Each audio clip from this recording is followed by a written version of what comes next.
The parties who supported the motion argued that only an ad-hoc committee will be able to get to the bottom of what happened during the Phala Phala farm burglary. No matter how hard the ANC tries to hold back the tide, there will become a day of reckoning for each and every member of this House to account for how you called out your vote today. So I urge you to support the motion. But at the end of the day, the one thing that every South African must remember is this: an innocent man should never be afraid of the truth, and an innocent president should never be afraid of Parliament.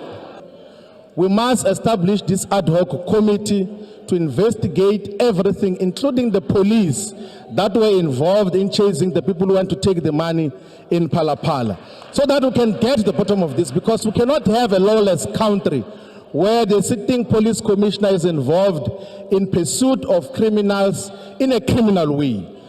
Failing to establish such committee will do our country great disservice and will amount to nothing but sweeping yet another high-level scandal under the carpet. We must act with a conscience and our strong conviction of what is the right thing to do.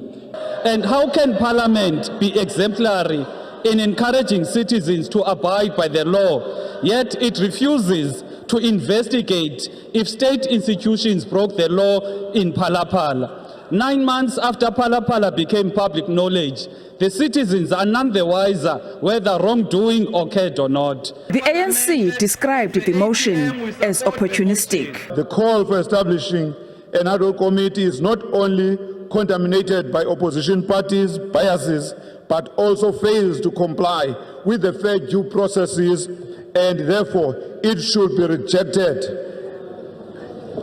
on all grounds.